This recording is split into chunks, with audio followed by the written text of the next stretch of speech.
Hi Sarthak, how are you? Welcome to the Hey. Value Add podcast. Hi, yaar. I'm so happy to be here this morning and I'm so glad this is happening. So the pleasure is all mine. Privileged to have you on this podcast today. Would love to discuss a couple of things with you today. I have a lot of questions already in my mind that I wanted to ask you. But let's start with who you are as a person, Sarthak. How growing up has been for you. So I grew up in Delhi all the years and, I was born here and I did my schooling here. I went to St. Columba School, which is in central Delhi. After which I went to Delhi University. I joined a college called Shahid Sukhdev College of Business Studies, where I studied an undergrad program in finance and investment analysis. After which I went on to do my chartered accountancy, CS, and CMA. Worked in my family organization. So both my parents are chartered accountants. So I kind of joined them, was working with them. Then I went in for my MBA at ISB. And ever since that got over, I've been back. Now I help startups with fundraising and I do investment banking with my wife, who's a marketing consultant, and I'm the finance consultant. So both of us have kind of teamed up, and we attempt to give a more holistic, consulting view to businesses that we work with. Awesome, awesome. That sounds amazing, Sarthak. So Sarthak, I know yeah, I was watching your tech talk on the YouTube the other day, and I remember you mentioned that there is something that you and Shah Rukh Khan don't have in common. But I want to start today's conversation with that there is something that we have in common. Do you Yeah. want to guess what is that? Mm, Is the love and admiration for Shah Rukh Khan. I oh, love I love Shah Rukh Khan. I remember ever since growing up, there's this one man crush, and not because of the kind of films that he has done, but also the kind of the personality that personality. Shah Rukh Correct. Khan is. Correct. So I absolutely love him. I think for everyone who grew up in, and studied at St. Columba School, this was almost like an obvious Yeah. answer. Yeah. Right. Let's talk about Sarthak. I would want to actually read this through my notes. I don't want to get this wrong. So you've completed 4 degrees by the age of 23, right? Financial Express and Business Standard has featured you as the youngest Indian to complete CACS and CMA degree by 23. I want to know first, tell us how did that happen at a so young age? And because that's such a phenomenal story in such a short span of time. So tell us how did that happen? So I think, but very honestly, none of it was really planned. I had taken these four entrance exams after completing my schooling Hmm. and happened to kind of be eligible to take the next set of exams in CACS, CMA. And for college, as luck would have it, and I was probably very blessed and thankful to God that I kind of got a seat. So that year there were only 40 seats in the whole of India for this Hmm. BFI program. There was a very rigorous process of there was going to be an admission test and interview, group discussion. So it was a Right. very holistic selection procedure. So I made it through that, and then somehow, like, call it the paradox of choice. I couldn't really pick what I should be going for. So I thought, cool, let's continue studying all of them. And at some point where I don't feel interested in any of the courses, I'll probably leave it behind and I'll keep doubling down on Right. whatever I'm enjoying. But it so happened that there's an overlap between all of these subjects to some degree. Like CS takes you really in depth in corporate law. CA takes you in depth in accounts and taxation. CMA Mhm. takes you in depth in management accounting. And of course, the undergrad was finance. Right. So all of it was kind of coming together, and I just kept taking exams. So there was no strategy to be any kind of youngest person to do whatever. I was just Yeah. doing as it was kind of coming to me, and I'm very thankful it really happened. I mean, I'd not imagined it would turn out that way. And you also did your MBA from ISB. I did. From Correct. Awesome. Sarthak, I would love to touch upon something related to startup because I feel that's has been something that I have personally a lot of questions on. I want to dig deep into, starting up, and for any founders or any aspiring founders who are planning to start up their own businesses.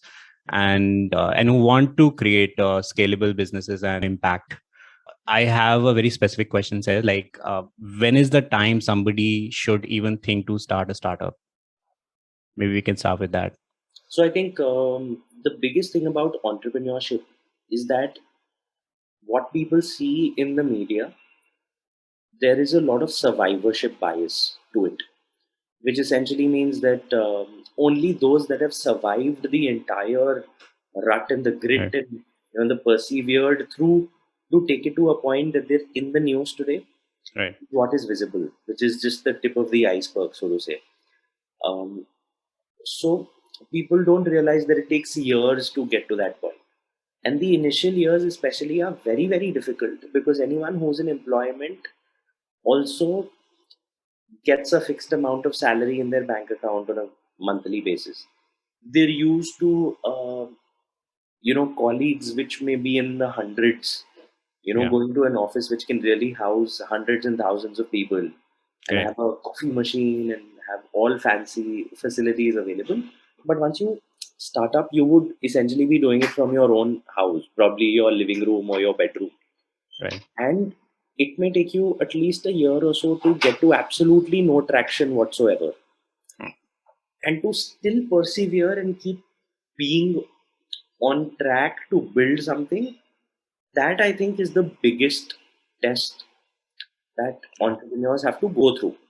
Which is why when someone wants to start up, I always recommend that take up something as a side project or a side hustle that you work on while you're still in employment.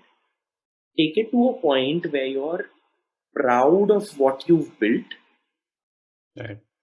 Is it, run it through tests like, is it actually solving a problem for a niche set of customers? Test it out with adequate number of customers, get feedback, improve on it, and at any point you realize that now the product is kind of ready and requires more of my attention. I Right. might probably need a co-founder or some such and take it full time. That's when you quit your job and jump into it. I've known people who've gone completely cold turkey, given up on their job, and started working on their projects full time.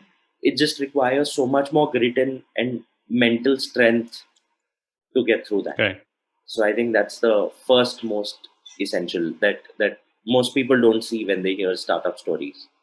Right. No, absolutely. And I want to double click on most people start entrepreneurship journey for a bad reason, for the wrong reasons.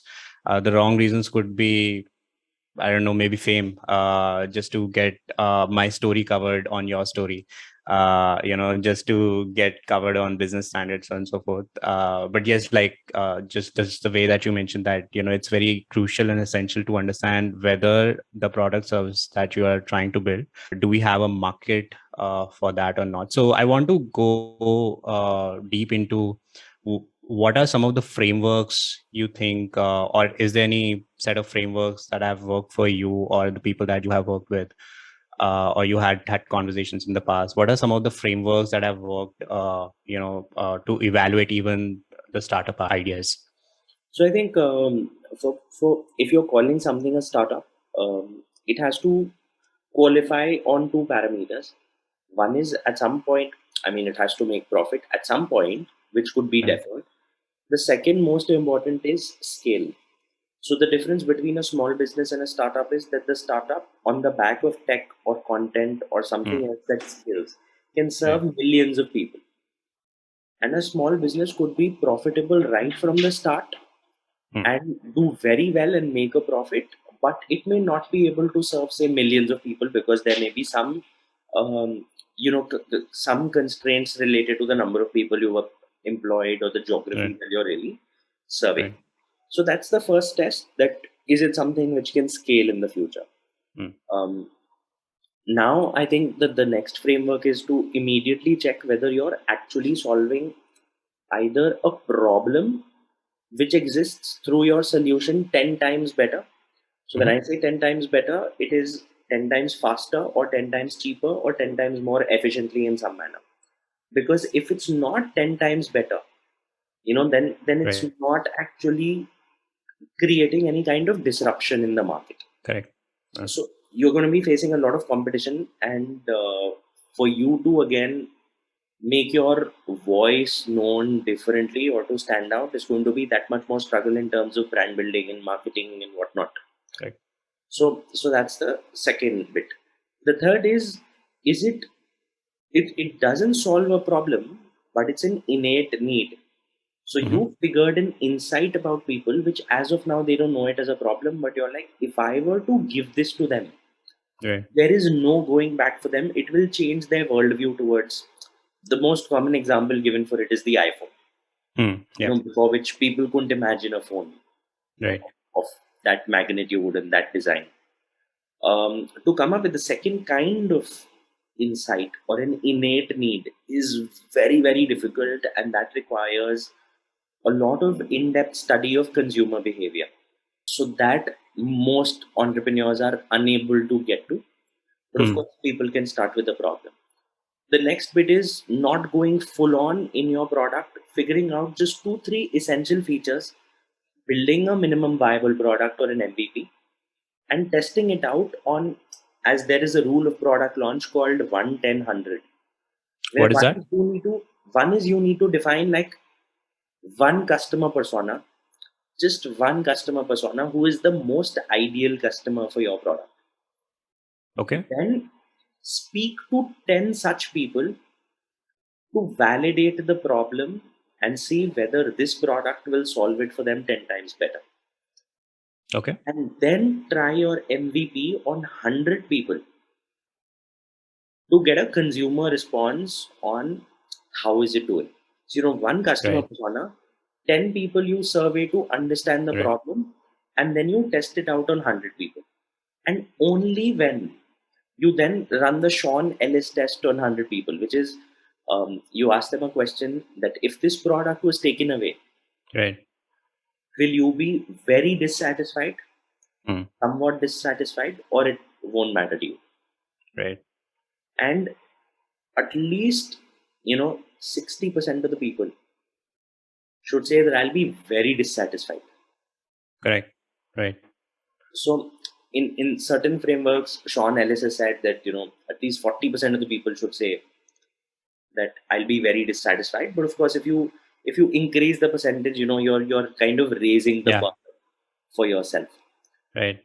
So these are certain frameworks to kind of test out your idea, because Right. if a lot of times people just start spending on advertising and marketing, and then they Right. end up burning a lot of money because the product to begin with is Right. not solving a 10x problem.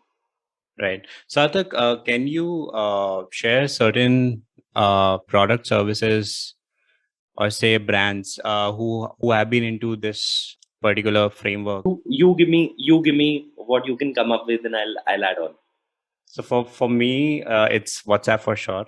Yeah, Zoom because most meetings are happening over there. correct. Google Calendar for sure. Like I'm 100% dependent on Google Calendar Absolutely. I right think now. all of us. Yeah. Now what has happened is, if you think about it, these were not the first movers. Mm. So no, it's not about being the first in the market in a lot of industries. But these were the guys with the. So let's take the example of WhatsApp that you mentioned. Right. Definitely not the first instant messenger app. Mm. What they solved for was, they like, without any login ID password. Right. So your primary key is just going to be your mobile phone. Hmm. Yeah. You will be able to log in and start doing it. So Right. they reduce the friction. Right. And what happens with reducing the friction of onboarding users is that you kickstart a network effects, Yeah. where more number of users come onto the platform, which Yeah. increases the value of the platform. For example, Right. more of my friends are now on WhatsApp, so I'm all the more motivated and pushed to kind of be on the app and Right. engage with it. So I think the network effects piece Right. is what these guys solved for best. And if you look at it, WhatsApp's largest market is Hmm. actually in India. They started, if you remember, downloading WhatsApp like maybe 10 years ago. You must Yeah. have noticed that it said it's free for the first year, Yeah. after which it's $1 per year. Right. But they never got to that stage because they realized that India is the user farm of the world. If you want users on your platform, this is where, by the sheer number of the Right. population, you can get so many people onboarded. Right. I think that really got the network effect going for them. But Right. but imagine 10x solution, and I'll borrow this as an idea from Kunal Shah Mhm. while explaining his Delta 4 theory. He says that look at the world before IRCTC and Right. post IRCTC. Yeah. I mean, to book railway tickets, people would have to go stand in a line, Yeah. find if it's available or not, and then realize, okay, it's sold out, so I'll have to come for Tatkal. And you can't book Tatkal right now because that window will only open 24 hours before the train is supposed to depart. And Yeah. right now, any person sitting anywhere can just open their laptop and, people may have their complaints with respect to the UI UX of IRCTC. It is. It is still there. Isn't that still a struggle, Sarthak? What do you think? Yes, but Like, think about just the fact that you still can book the ticket. It's still 10x better than it is taking a trip to the railway station and standing in line correct. and wasting Yeah. half a day to find out that the ticket is not even available. Right. No, absolutely. I mean, this has been a recent event in my life where I was trying to book a ticket for my sister. She's traveling somewhere, and I just went to IRCTC website, and again, the UI UX, the user experience is still so not so good. The moment that you try to log in, it shows you multiple errors. As they say, the bar keeps increasing for humans, right? Now Right. all the other tech software around us have Correct. really spoiled us with such gamified UI UX. Correct. Correct. That seems really primitive. Yeah, yeah, no, absolutely. If you see booking of flight tickets or booking hotels has become so much seamless, whether through Airbnb or Make My Trip or any other product services. Now we also have a bar for that the train tickets should also be booked with as much ease as we are being able to book flight tickets and Correct. hotels, reserve hotels. Sarthak, you have built an amazing content machine on Instagram. I want to talk more about content marketing over here. How do you think content marketing plays a role, creating a loyal audience for a brand? Uh, that's a and how can brands leverage content marketing these days to their advantage? Okay. Can you So share first, any yeah, case yeah. study? Yeah. So I think the first bit is to just understand that if you were to look at how much money was raised by startups last year Hmm.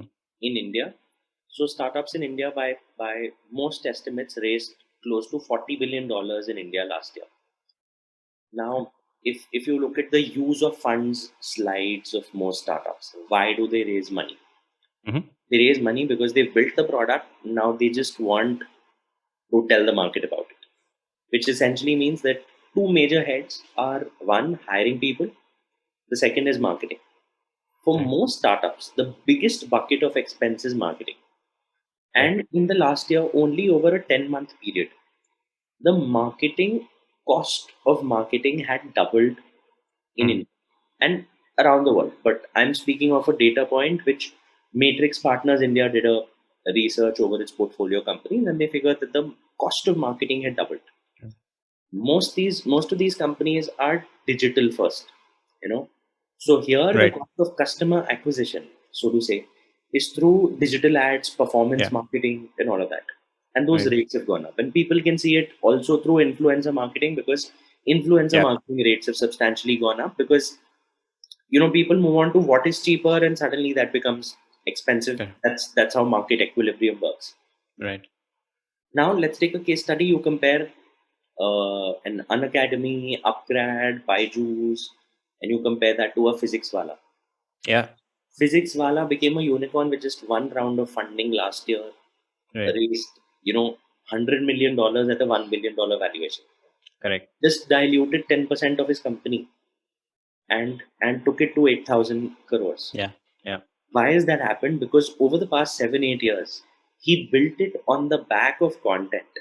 Right. The reason he could scale is not because he spent money on performance marketing, but because India went through a digital revolution Yeah. of having cheaper internet, Right. everyone getting smartphones so they can access videos online. Right. Right.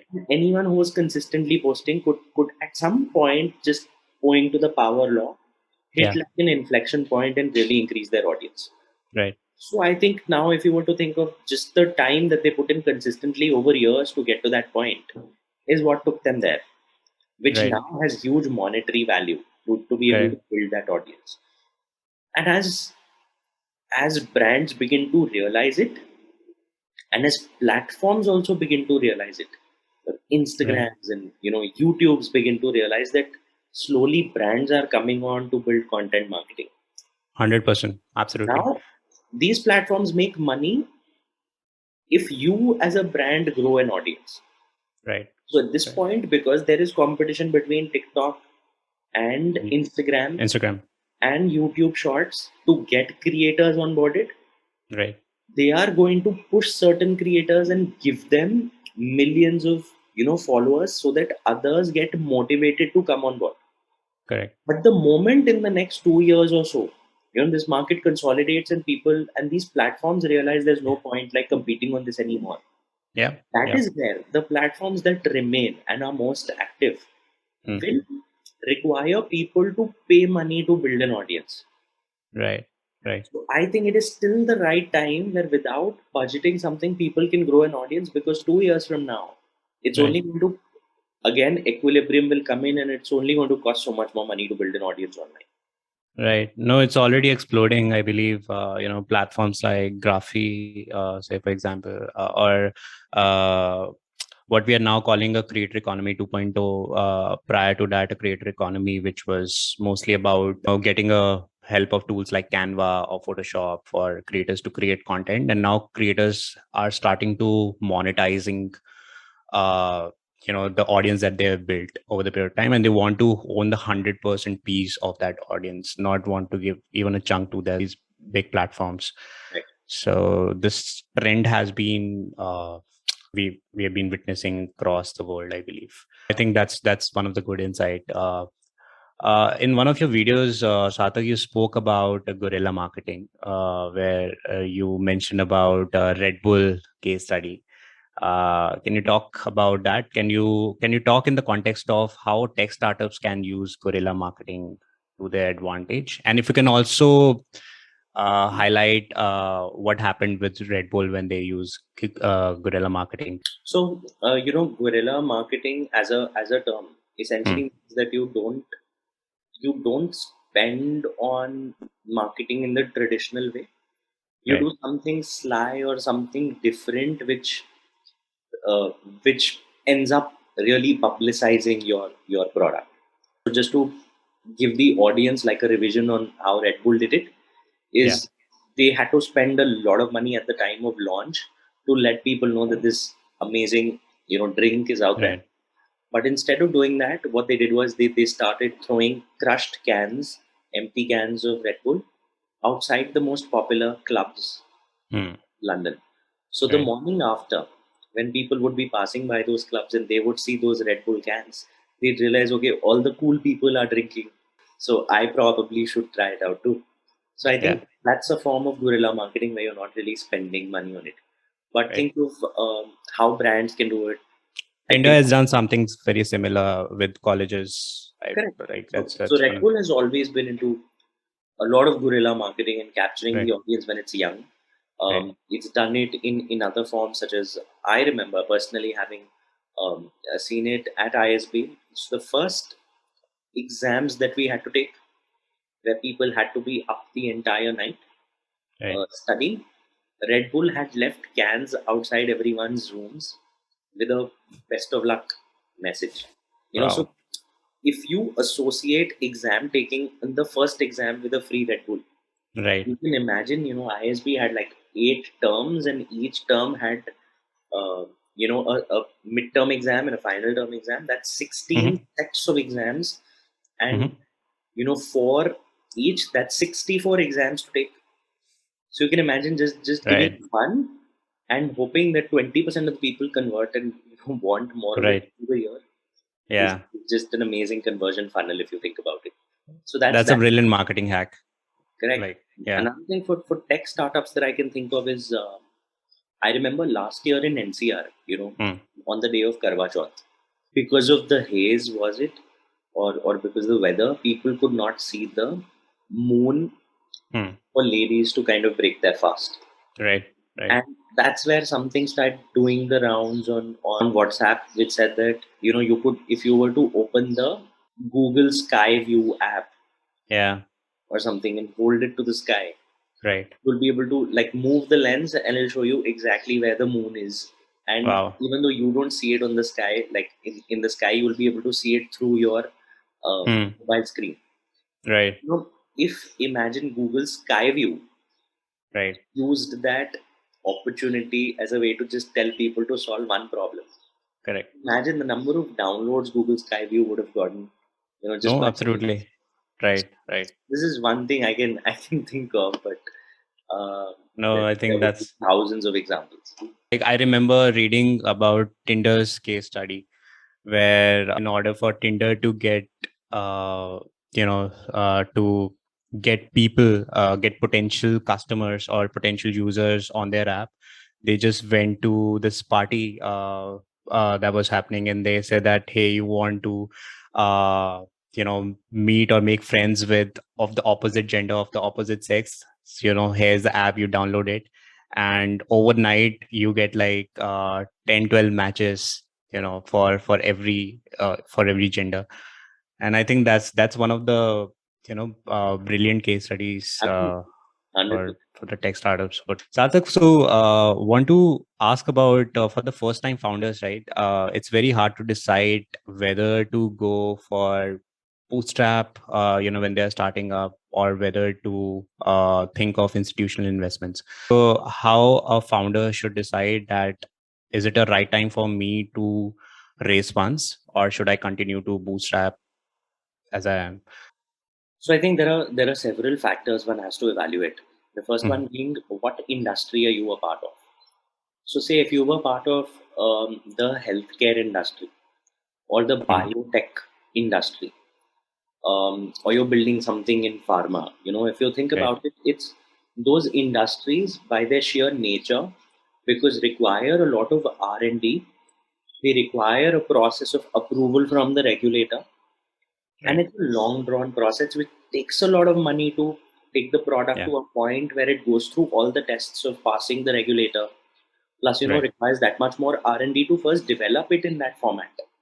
It's a Right. very capital intensive business. Mm. If you were to speak of someone building something in hardware technology, nothing Mhm. what Tesla is doing, Right. is building cars. Now, if someone were to build the a hardware related tech, Mm. you would need factories, you would Right. need all of that, and people contract manufacture all of that in the earlier stages, where Right. give it out to others factories, and they have a contract manufacturing arrangement, and they get Mm. that done. Industries, it's important, require heavy capital investment. Now, Mm. even when you're contract manufacturing and you're not setting up your own factory, Mm. it still requires like capital to give an order of 100,000 pieces of Right. your device to be manufactured, Right. and not everyone would have that kind of capital to put in.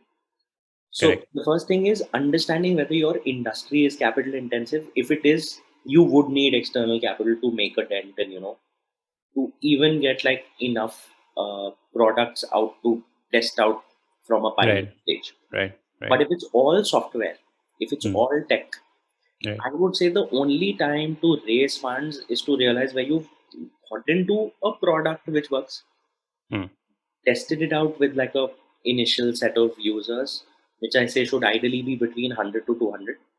If Yeah. you've done that and you see a good response and it passes all the tests that we spoke about, Right. then you will need a lot of marketing spend Yeah. Right. to blast about it in the market. Because Right. one of the sayings that comes up really often is कि जंगल में मोर नाचा किसने देखा. You build Yeah. something but people don't know about it, you need to tell Right. them to really scale it up. Right. Right. So by that logic, that if you want to spend on marketing, that's a good time. If you have to hire people and good quality talent, Right. at some point it would be very difficult for you to convince everyone to work only for a menial amount of equity and not have any cash salary. Right. Which is why that time really comes. I would say, if especially software as a subscription companies. And Hmm. so B2C companies require a lot more money Right. because they have to do traditional forms of digital marketing. Mm-hmm. But if it's B2B, then bootstrapped could be easier if your industry is not capital intensive, because then Right. it's a game of how good is your enterprise sales team. Right. Because then as you keep closing sales, the money keeps flowing in, which can be churned Right. into further growth. Right. So, Sarthak, we spoke about how somebody can evaluate their startup ideas, when is the best time to start a startup, how they should be thinking about launching the product. We spoke about MVP. Now, let's say if the product is already launched in the market, and it's the MVP that they've launched, what are some of the metrics that the founding team should be tracking when it comes to growth metrics, or what are some of the North Star metrics? Let's talk both in the context of B2C as well as a B2B company. So we can start with, say for a B2C company, what are some of the North Star metrics they should be tracking? So I think the North Star metric to be selected is a very important task, because if you select a metric which is incorrect, it can really optimize for the wrong thing, or it can Hmm. actually optimize for it while jeopardizing everything else. Right. Just as an example, if someone is only optimizing for revenue, you know, I have seen personally in a lot of companies that I advise, sometimes the team will start selling products at Yeah. such a cheap price. They literally, it's getting into the hands of the consumers. It takes maybe 100 rupees to manufacture it, Hmm. and they're selling it at 80 Right. just to optimize for revenue, which is, of course, not sustainable. I mean, you can do it initially Right. for some point just to get it into the hands of the users, but it's not sustainable. Right. Which is why there are certain counter metrics also built in to ensure that the impact is. So, for example, the best metric to optimize for is profit, Hmm. Right. but profit is a factor of multiple things, Right. which is why you have to find one and Hmm. know that there are output metrics and input metrics. Hmm. So, output is what the final outcome that you'll see. So, imagine for a content creator, the output metric is the number of followers or the Right. engagement in terms of number of views and things like that. Right. But know that not all of it is in your control, because Hmm. you don't know what is the engagement you'll get. You can just Right. build towards it and work towards it. But Right. the focus, when the output metric is beyond your control, you have to Hmm. focus on an input metric, Right. which is, will you be doing it every day? What is going to be the frequency? What is going to be the Got it. duration? What is going to be the Right. consistency? Right. So, which is why, like I mentioned, there are North Star metrics, counter metrics, output metrics, and input metrics. Right. Now, North Star metrics for each type of business model is Hmm. different. When we come to types of business models, there is a, let's think of one being e-commerce. E-commerce is all your D2C brands are Yeah. e-commerce. And there, the North Star metric has to be revenue. Hmm. Or for some of them, it could be gross margin. Right. But I would say keep it to Revenue revenue being easier. If you're a marketplace, imagine Amazon, Nike, Flipkart, right. then it's GMV. gross merchandise value. Right. Right. If you're a fintech player where money is flowing of users, it's gross Hmm. transaction value. Right. If you're a SaaS product, software as a subscription, then the North Star metric has to be the number of active users. So Hmm. it could be monthly, weekly, daily, depending on the kind of product you built and Right. what kind of engagement are you thinking. I would think Spotify would think of weekly active use, if not daily active use. But a Right. social media platform would think of daily active use, because if they're not Right. using it daily, they're not Right. going to get habituated to the product. Right. So that's for SaaS. For enterprise software, it is a recurring revenue. So Hmm. what is the monthly recurring revenue? What is the annual Right. recurring revenue? Along with that churn, which is how many people are falling off, like getting onboarded and then falling off Right. at different stages. Right. So these are metrics basis the various things, but of course also build counter metrics along with it, and Hmm. ensure if the output is out of your control, also measure input metrics.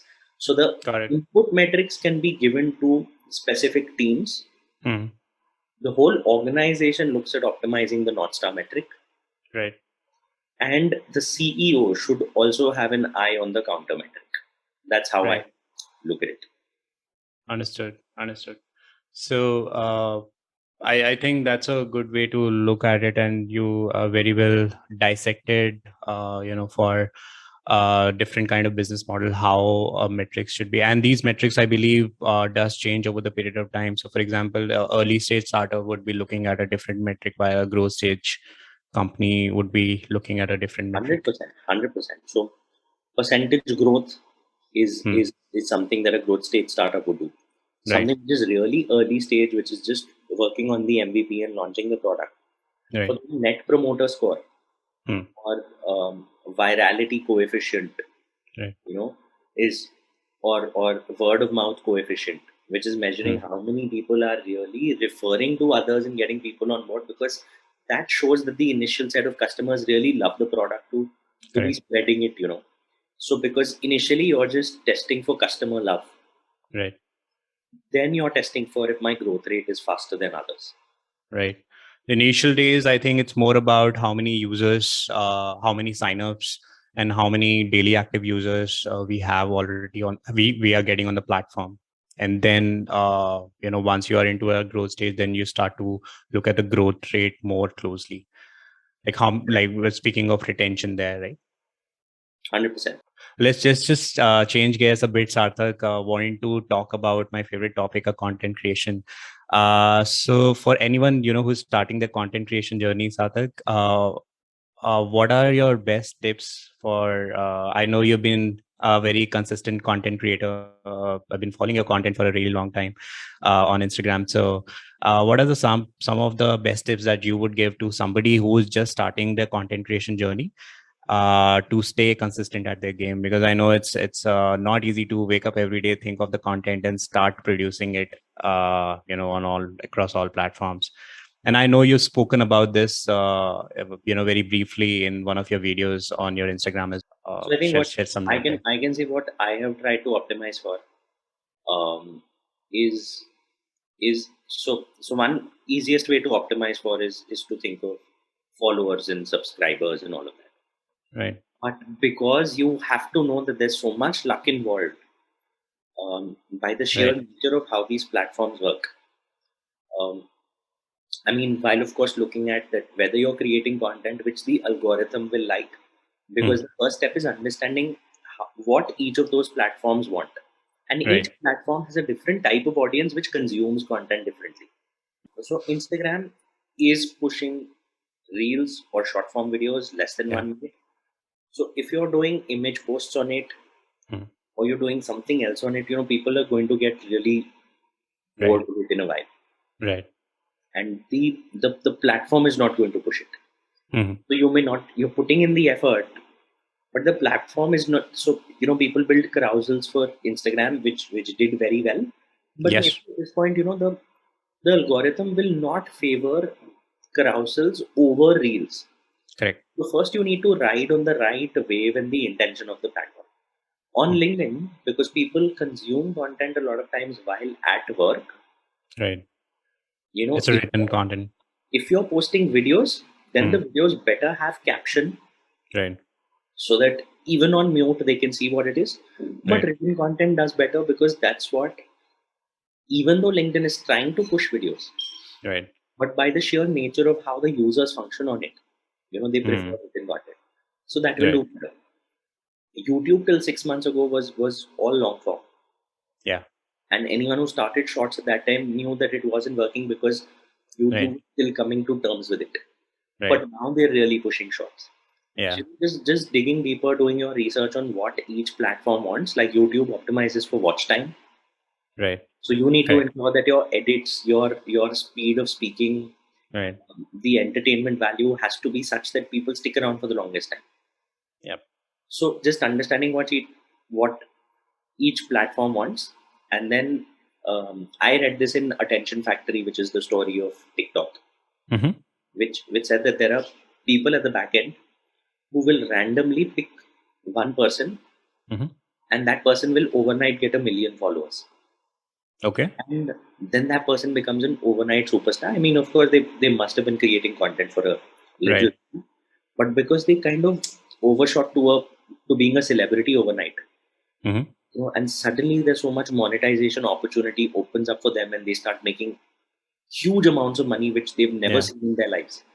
Right. Thousands of other people look Mm. at their success and feel like, if he can, why can't I? Yeah. And they get motivated to do it. Right. But and they begin to copy the same kind of content because they're like, even I want to get to that, so maybe that got favored, which is why I'll do it. Right. Right. You don't know that someone just pressed a heat button on this person's profile. Yeah. That is sheer luck. Right. So the only thing is, if you're optimizing for followers and subscribers and all of that, you must, of course. Right. But like my counter metric, which is actually my North Star metric, is how much am I learning through the process of content creation? Right. Because I am in the business of business consulting, investment banking. I Mm. will only stay relevant if my skills on what is happening in the business world and how Right. businesses are supposed to function is up to date. Yeah. So for me, content is a daily gymming or fitness exercise for my skills, Yeah. because otherwise you're just so busy with everyday hustle and deliverables that people have a system for physical exercise and fitness. They have a system for mental fitness. Right. What is your system for upskilling and skill fitness, that you're up to date? Because the Right. as I say it very often, the half life for every career now is less Mm-hmm. than 5 years. In 5 years, Mm-hmm. all your skills will be irrelevant because it'll be Right. replaced by something in technology or AI. Right. Right. Skills are not needed. Yeah. So how do you ensure that you're always up to speed with it? I think Right. content is a way that pushes me to do it. So Right. some people may not be optimizing for muscle, Yeah. but if they know that they're building strength and their body is doing okay, Yeah. so I think that's how I look at. I look at content as a knowledge creator or someone.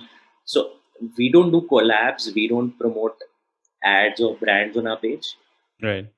and it's been easy. While that's a lot of money to say no to, Mm. but the reason we've been able to say no is because we are optimizing for something else. It's important to understand, what you're optimizing for, and I love the framework of, uh, creating a knowledge that get backs to you eventually, and for the people that you're creating a value for. So I think that's a beautiful way to think about it. And I think some of the value-tainers who are getting into the content creation space can use this framework, for their advantage. How do you keep yourself productive, Sarthak? I know it's a lot to do, like, with your work consulting and then now content creation. So how do you keep yourself productive? Do you have any frameworks? Do you have any systems and processes that you follow throughout the day to keep yourself So productive? one, content creation does not take more than 20 minutes of my day. Hmm. Can So you share the process of yes, your content the creation? process is fairly simple. It's a if during a client conversation there is some insight which I think a broader industry can benefit from. Not like a client specific trade secret, of course not, but something insight which can be applicable to a bigger set of customers. That's my content piece. So because I'm a business consultant, the number of insights that get spoken about and talked on a regular basis are so many that one, that's a very easy source for that to come to us naturally. The second is I spend about 2 hours reading every day just to update myself on what's happening in the business world, not in the form of news but in the form of business fundamentals. That's a good source to kind of get insights which are useful. So for example, if I'm reading a white paper, the other day I was reading a white paper on the fintech industry and where it's going to go in the future. And I read about a rule of 200, which said that if you were to look at the revenue retention percentage year on year, you were to look at the revenue growth rate, you were to look at the gross margin and the operating profit margin, and total these four figures for a fintech company, it should be more than 200. Otherwise, it's not performing well. I thought that was a great insight. So, of course, it was written by some experts who had studied those many fintech companies. So I kind of made a LinkedIn post out of it. I made a reel out of it. Now I knew it would perform very well on LinkedIn because that's where that kind of content would be appreciated, but it's not as entertaining on Instagram. Very different Yeah. audience. But when we're also building our audience, like I'm somewhere close to about 178,000 followers on Instagram.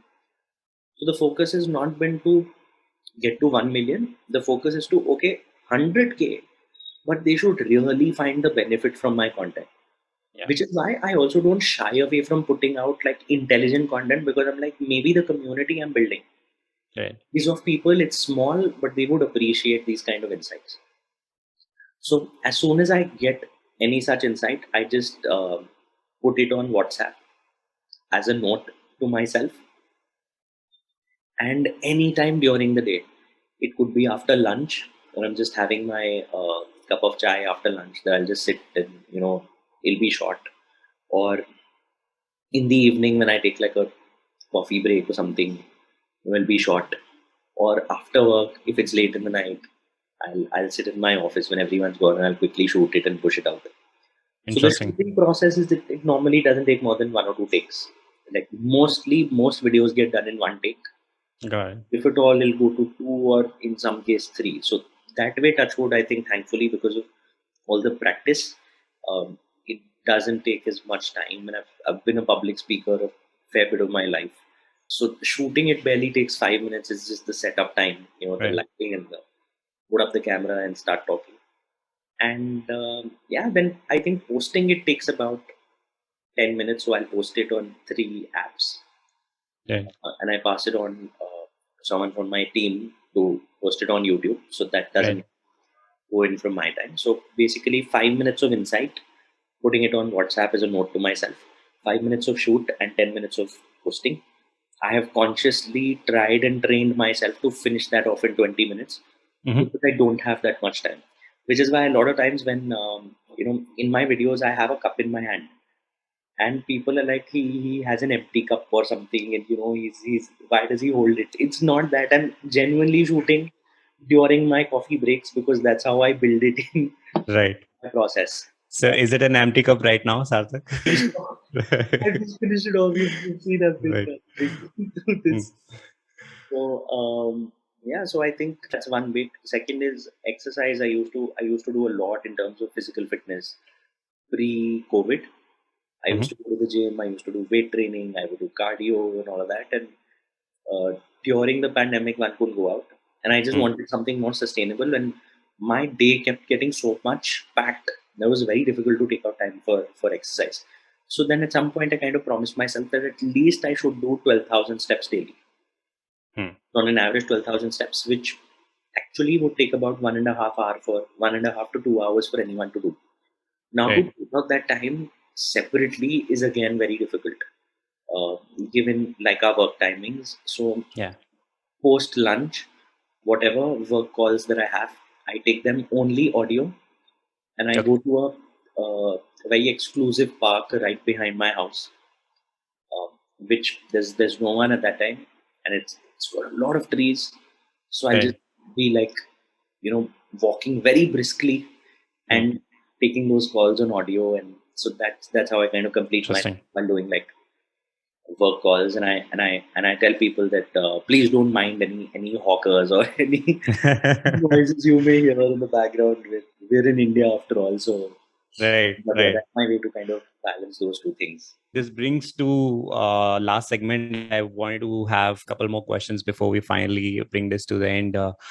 Sarthak, so you read a lot, I know. Any book recommendations? What are your top 3 book recommendations? Something that you have read recently or something that you would want to? 100%. So yeah, yeah. So I think if you want to understand consumer insights of the Indian consumer, one of my favorite books is The CEO Factory by Sudhir Okay. Sitapati.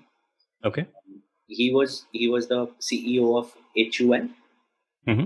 and the book has beautiful case studies on how each of the HUL brands was launched, what kind of target customer was it trying to focus on, what was the need Mm-hmm. of that customer, how was the customer behaving, after which they had to kind of change the positioning or Right. the price of the product. So it's Hmm.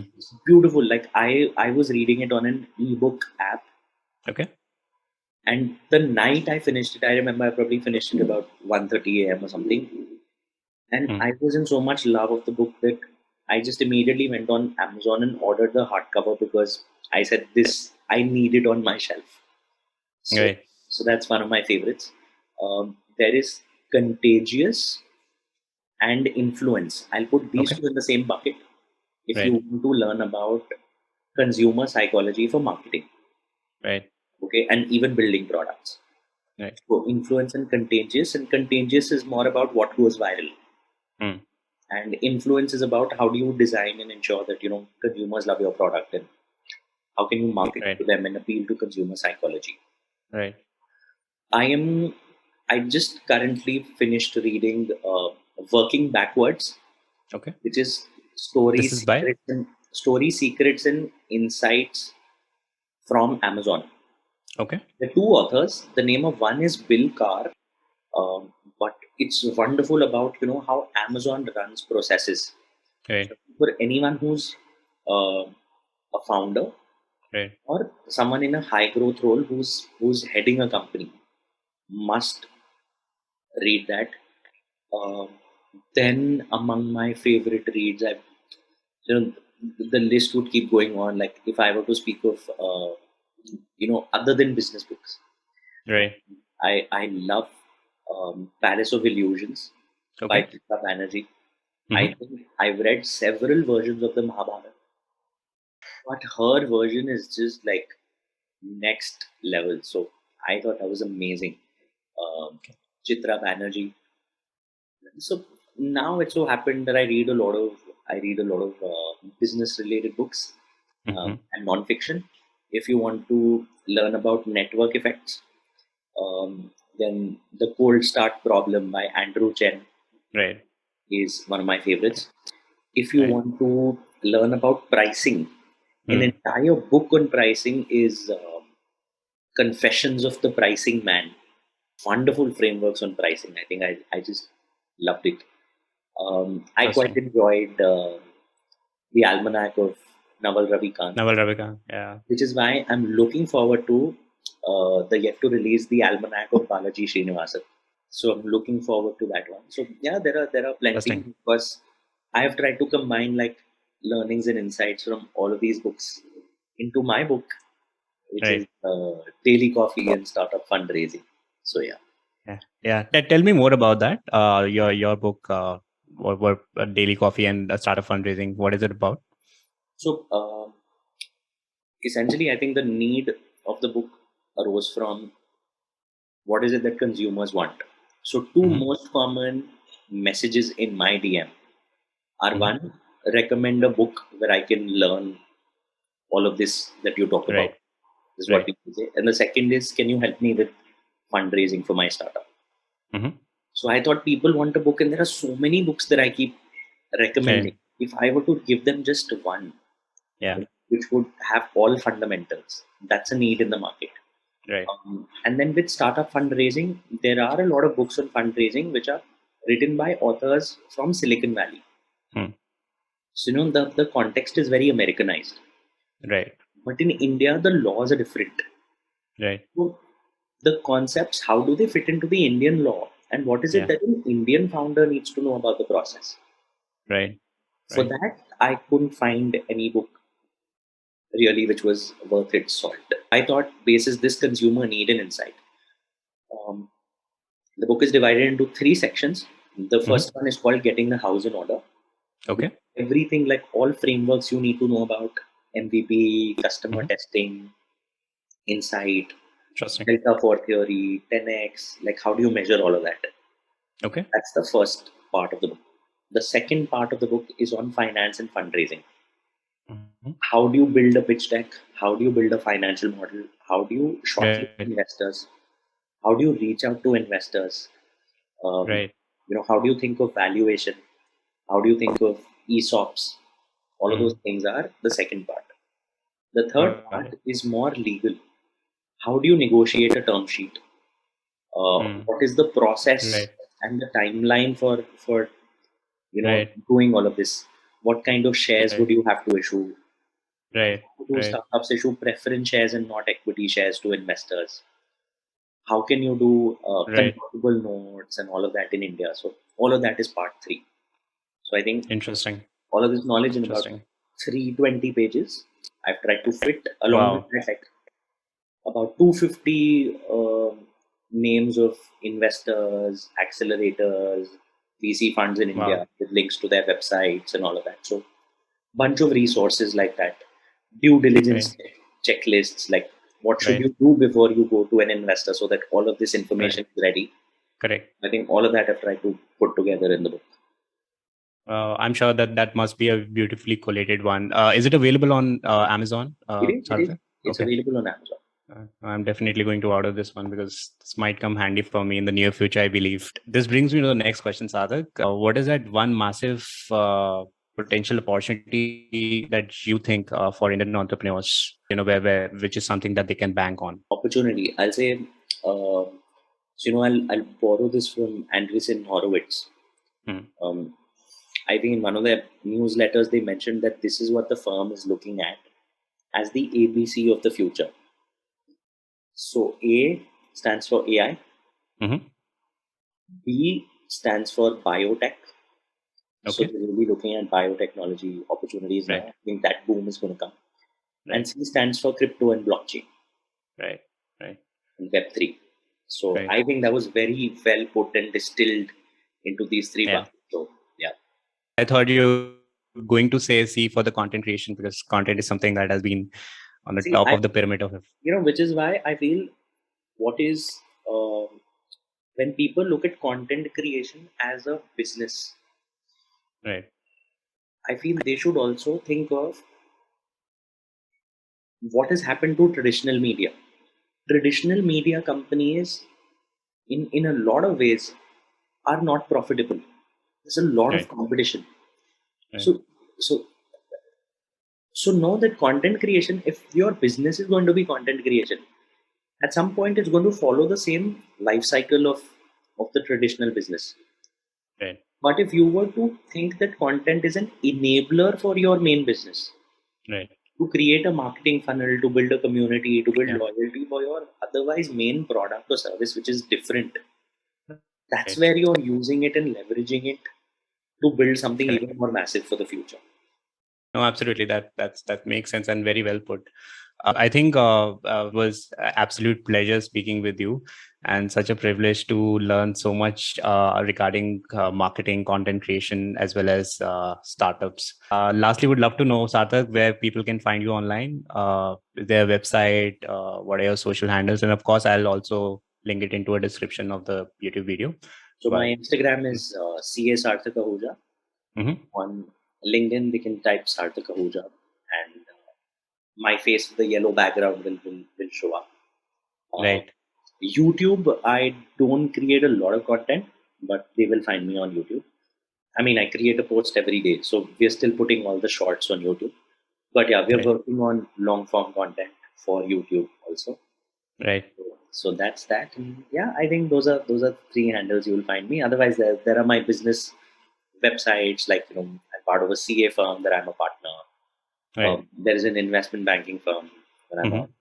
partner. Then there's an education firm that I'm a partner. So if people Okay. do search my name, I think all of those links will kind of show up to my businesses. Awesome. Thank you so much. Thank you so much for sharing. And of course, I'll pin it down all of these handles as well as your website in the comment section for viewers and listeners to refer to. Thank you so much, Sarthak. Thank you so much for doing this. Thank you, Himanshu.